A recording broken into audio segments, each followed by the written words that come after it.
राधे राधे। आपका स्वागत है पीस विद योरसेल्फ में, जहां हम शांति को महसूस करते हैं शब्दों के परे। आज हम बात करेंगे कैसे जाने कि भगवान हमें संकेत दे रहे हैं, क्यों बार बार कुछ नंबर दिखते हैं, क्यों कुछ आवाजें मन को छू जाती हैं। आइए मौन और श्रद्धा के साथ इस गूढ़ विषय को समझें। भगवान संकेत क्यों देते हैं, संकेत क्या होते हैं और कैसे पहचाने कि वो संकेत हमारे लिए हैं। ईश्वर संकेत क्यों देते हैं, क्या वे हमसे संवाद करना चाहते हैं या हमें किसी विशेष मार्ग पर ले जाना चाहते हैं। जब हम संकेत शब्द को सुनते हैं तो अक्सर हमारी पहली प्रतिक्रिया होती है, क्या सच में भगवान किसी को व्यक्तिगत रूप से संकेत देते हैं। ये प्रश्न बहुत स्वाभाविक है, क्योंकि हम एक ऐसे युग में जी रहे हैं जहां सब कुछ तर्क और तथ्य से आका जाता है।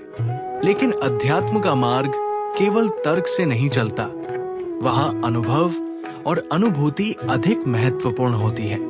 ईश्वर, जिन्हें हम परमात्मा, ब्रह्मा या जगत चेतना कहते हैं, वे सर्वव्यापी है।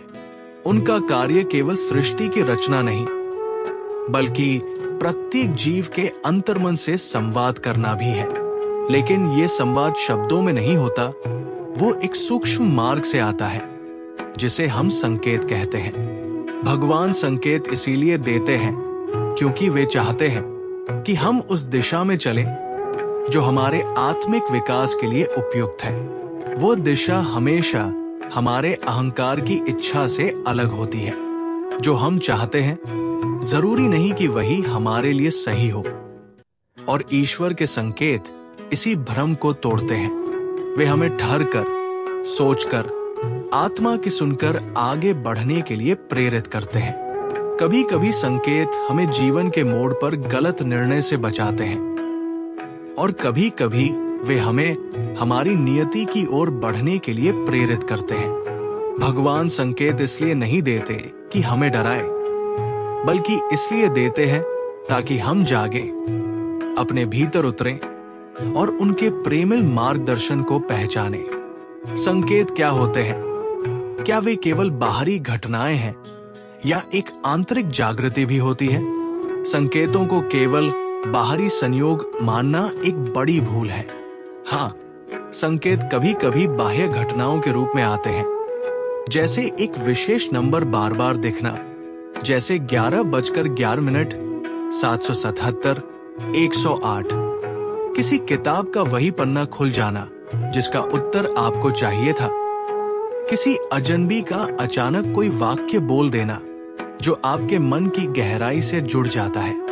लेकिन संकेत केवल बाहरी घटनाएं नहीं हैं, वे भीतर उठते अनुभव होते हैं। एक शांत लेकिन दृढ़ एहसास जो आपको ये बताता है कि हाँ, यही करना चाहिए या इस रास्ते से हट जाओ।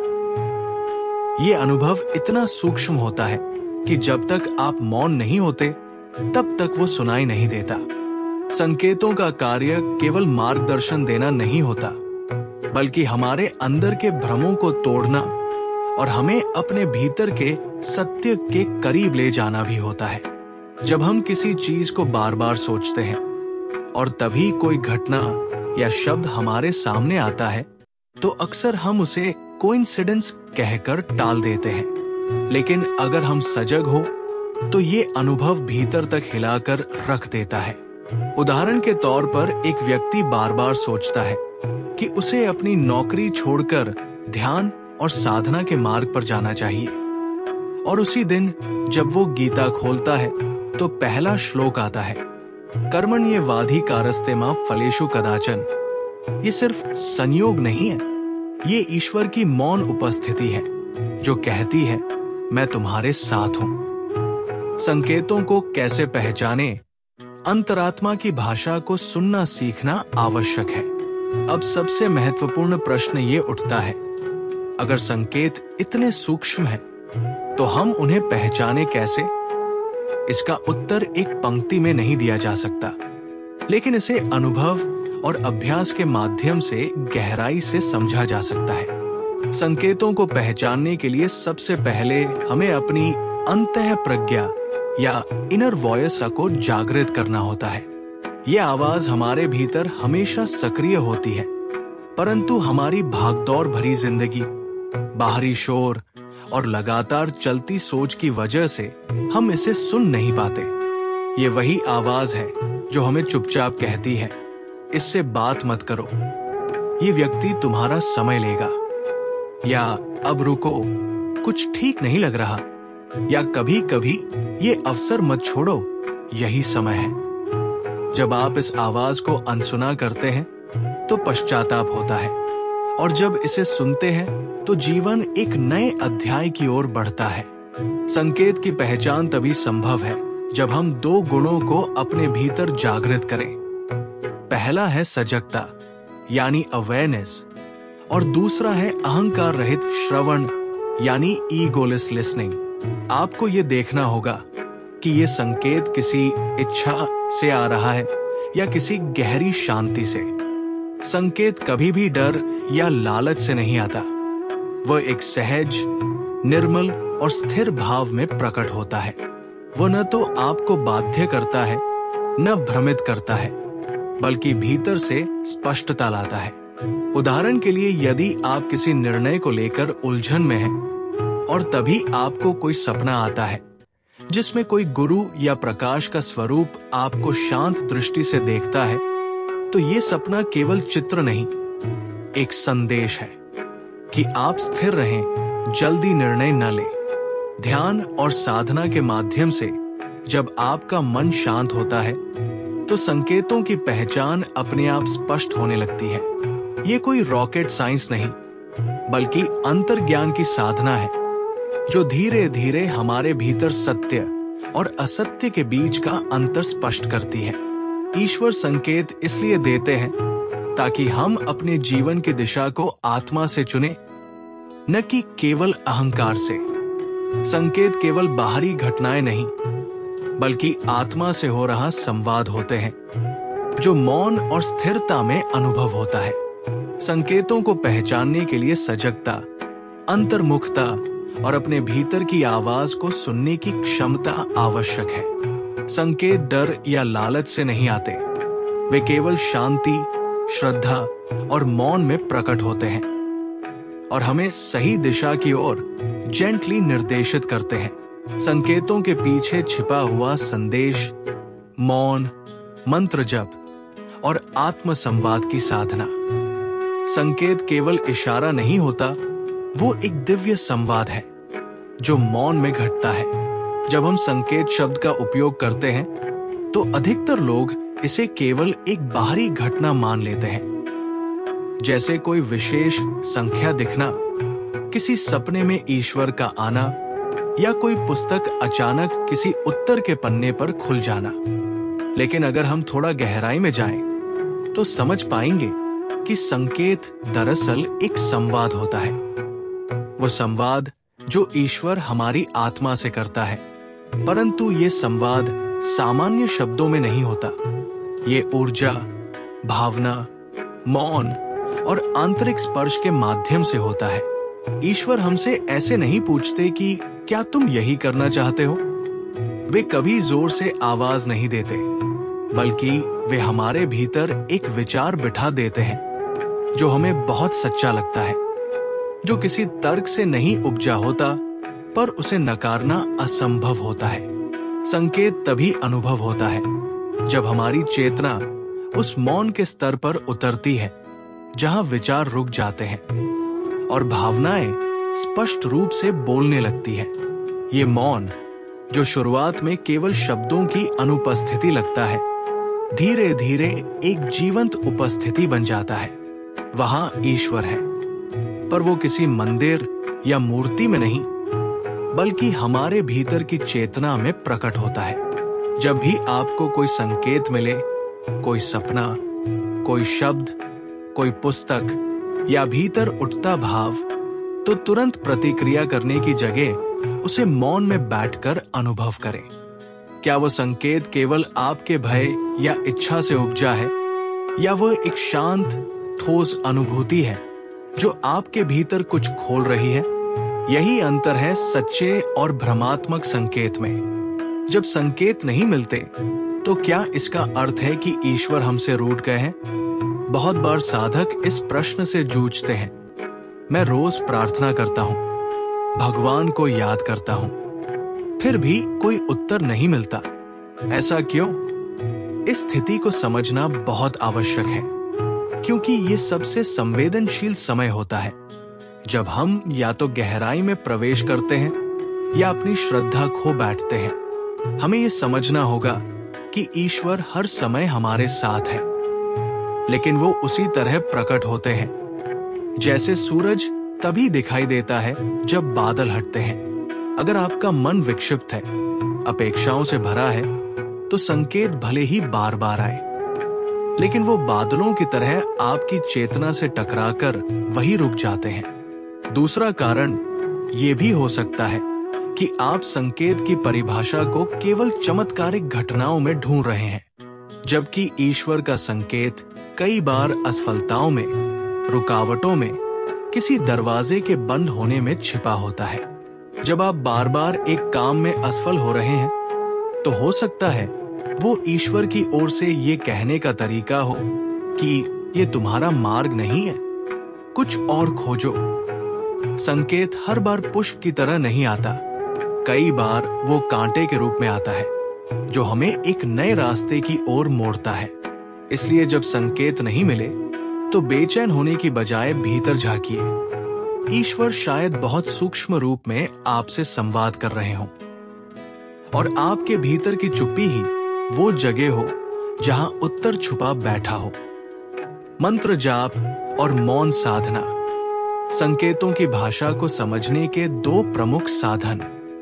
मंत्र जाप कोई यांत्रिक क्रिया नहीं है, ये एक पुल है, हमारी चंचल इंद्रियों और ईश्वर की शांति के बीच का मार्ग। जब आप किसी मंत्र का जाप करते हैं, विशेषकर बार बार नियमित रूप से, तो उस कंपन से आपका मन धीरे धीरे स्थिर होता है।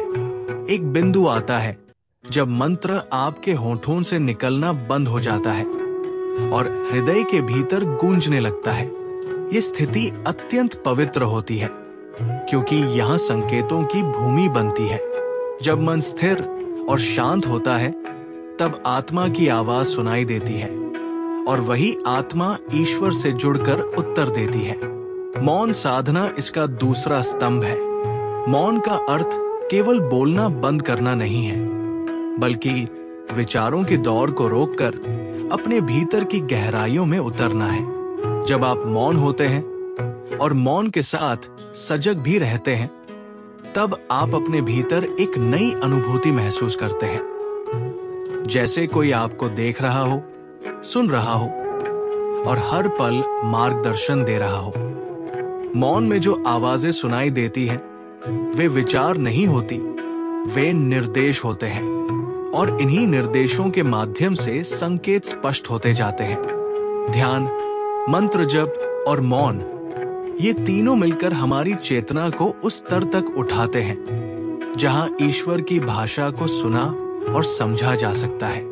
संकेत केवल बाहरी घटनाएं नहीं, बल्कि ईश्वर का सूक्ष्म संवाद है, जो मौन और ध्यान की स्थिति में घटते हैं।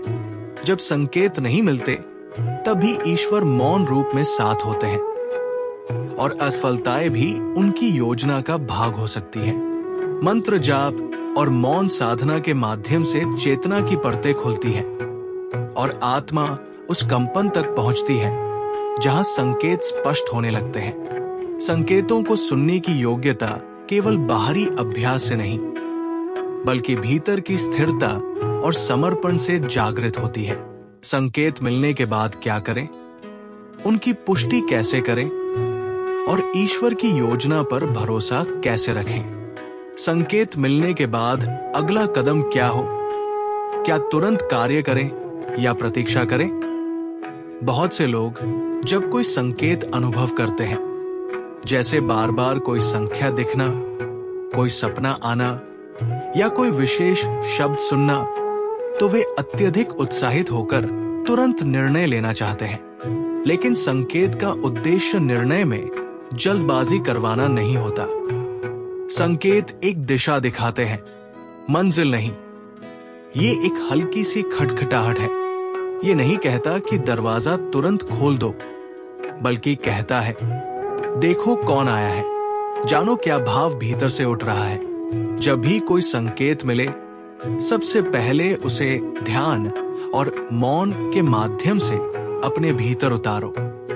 खुद से पूछो, क्या ये संकेत मेरे डर से निकला है या ईश्वर की कृपा से? क्योंकि कई बार हमारा ही मन हमें धोखा देता है। एक गहरा ध्यान इस चरण में आवश्यक होता है। कुछ समय मौन साधना में बिताकर उस संकेत के बारे में अपने भीतर की प्रतिक्रिया को देखना चाहिए। क्या वह संकेत शांति ला रहा है या बेचैनी? क्या वह संकेत आपको किसी नेक कार्य की ओर प्रेरित कर रहा है या केवल आपकी इच्छाओं की पुष्टि कर रहा है? उदाहरण के लिए, यदि आप सोच रहे हैं कि किसी संबंध को आगे बढ़ाना चाहिए या नहीं और बार बार राधा कृष्णा की तस्वीरें दिख रही हैं, तो हो सकता है ये संकेत आपको प्रेम की दिव्यता सिखाना चाहता हो, ना कि बस संबंध में प्रवेश की स्वीकृति दे रहा हो। इसीलिए तुरंत प्रतिक्रिया देने की बजाय आत्मनिरीक्षण जरूरी है। क्या हर संकेत सत्य होता है? संकेतों की पुष्टि कैसे करें और भ्रम से कैसे बचें? ये एक बहुत आवश्यक और संवेदनशील विषय है, क्योंकि हर सपना, हर नंबर, हर किताब का पन्ना जो खुला, वो संकेत नहीं होता। कई बार हमारी इच्छाएं इतनी प्रबल होती है कि हम हर चीज को संकेत समझ बैठते हैं। हमें ये समझना होगा कि सच्चे संकेत श्रद्धा से आते हैं, भ्रमित संकेत प्रबल इच्छा से।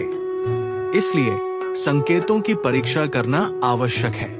संकेतों की पुष्टि का पहला तरीका है ध्यान में जाना और उसी संकेत के विषय में परमात्मा से मौन में प्रश्न करना।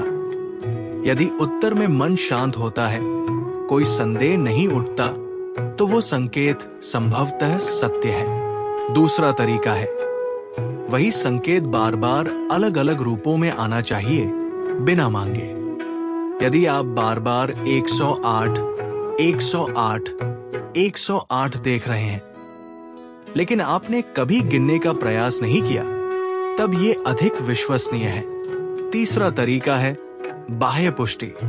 उदाहरण के लिए, आपने कोई विचार ध्यान में पाया कि आपको अपनी नौकरी से हटकर आध्यात्मिक सेवा में आना चाहिए, और अगले ही दिन कोई पुराना मित्र फोन करता है और कहता है, भाई, मैं एक ध्यान केंद्र में स्वयं सेवक की तलाश कर रहा था, तुम्हारा नाम मन में आया। ऐसे में बाहरी संकेत उस भीतरी संकेत को पुष्ट करता है। लेकिन यदि आप खुद ही हर जगह ढूंढने लगे, हर शब्द को पकड़ने लगे, तो ये भ्रम की शुरुआत है। संकेतों को जांचना, परखना और धीरे धीरे स्वीकार करना ही सच्ची आध्यात्मिक बुद्धिमत्ता है। जल्दीबाजी, भावनात्मक प्रतिक्रिया और अंधी श्रद्धा से संकेतों का अर्थ बिगड़ सकता है। ईश्वर की योजना पर पूर्ण विश्वास कैसे रखें जब संकेतों के बावजूद राह कठिन हो जाए? कभी कभी ऐसा होता है कि हमें कई संकेत मिलते हैं, हम उनकी पुष्टि भी करते हैं और पूरे श्रद्धा भाव से आगे बढ़ते हैं, लेकिन फिर भी राह कठिन हो जाती है। ऐसे में मन में शंका उठती है, क्या यह संकेत गलत था? क्या मैंने कुछ गलत समझा? लेकिन यहां हमें गहराई से समझने की आवश्यकता है कि संकेत केवल मंजिल तक पहुंचाने का साधन नहीं, बल्कि आत्मा को परिपक्व बनाने का एक माध्यम भी होते हैं। ईश्वर की योजना में केवल आराम नहीं होता, वहां अंतर्यात्रा की आवश्यकता होती है। यदि आप संकेतों पर चलकर भी संघर्षों का सामना कर रहे हैं, तो इसका अर्थ ये नहीं कि वो मार्ग गलत है, बल्कि ये ईश्वर का संकेत है कि आपको भीतर से और दृढ़ होना है। विश्वास की शक्ति वही जानता है जो अंधेरे में भी दिशा नहीं खोता। जब आप जान लेते हैं कि संकेत केवल मंजिल नहीं, बल्कि सच्चे मार्ग की पुष्टि है, तब आप ईश्वर के निर्णय पर भी मुस्कुरा सकते हैं। चाहे परिणाम आपकी कल्पना से अलग हो।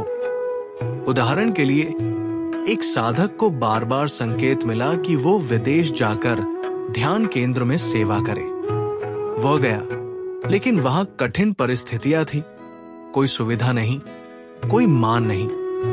लेकिन कुछ महीनों बाद उसे एहसास हुआ कि उस कठिन समय ने उसके भीतर का सबसे बड़ा डर समाप्त कर दिया। तब वो समझा, संकेत उसे सुख के लिए नहीं, आत्मा की विस्तार के लिए मिले थे। भगवान की योजना को समझने का सर्वोत्तम उपाय है अपने भीतर की शांति को पकड़ कर रखना, चाहे परिणाम जो भी हो। जब आप बाहरी परिणामों की अपेक्षा छोड़कर संकेतों को केवल प्रेमपूर्ण निर्देशन मानते हैं, तब आप वास्तव में ईश्वर से जुड़ते हैं, न केवल शब्दों में बल्कि हृदय की गहराई में। संकेत मिलने के बाद निर्णय से पहले ध्यान, प्रतीक्षा और अंतरात्मा की पुष्टि आवश्यक है। हर संकेत सत्य नहीं होता, इसलिए उसे सत्यापित करना आवश्यक है। बार बार पुष्टि, ध्यान में शांति, बाहरी सहमति। अगर संकेतों के बाद भी राह कठिन हो, तो ये ईश्वर की गहरी योजना है जो हमें हमारी आत्मा के विस्तार की ओर ले जाती है। सच्चा विश्वास वही है जो भगवान की योजना में संपूर्ण समर्पण के साथ जीता है, बिना परिणाम की अपेक्षा के। तो साथियों, आज की ये यात्रा यही तक थी, लेकिन ईश्वर के संकेत अनंत है। जरूरत है सिर्फ एक मौन मन और श्रद्धा भरे दिल की। अगर आपने भी कभी कोई संकेत अनुभव किया हो, तो हमें जरूर बताइए। शायद आपकी कहानी किसी और को भी उनके उत्तर दे दे। आपके साथ इस आध्यात्मिक मार्ग पर चलना हमारे लिए सौभाग्य की बात है। शांत रहें, जुड़े रहें और याद रखें, जब आप मौन होते हैं, ईश्वर सबसे अधिक बोलते हैं। पीस विद योरसेल्फ पर आने के लिए धन्यवाद। राधे राधे।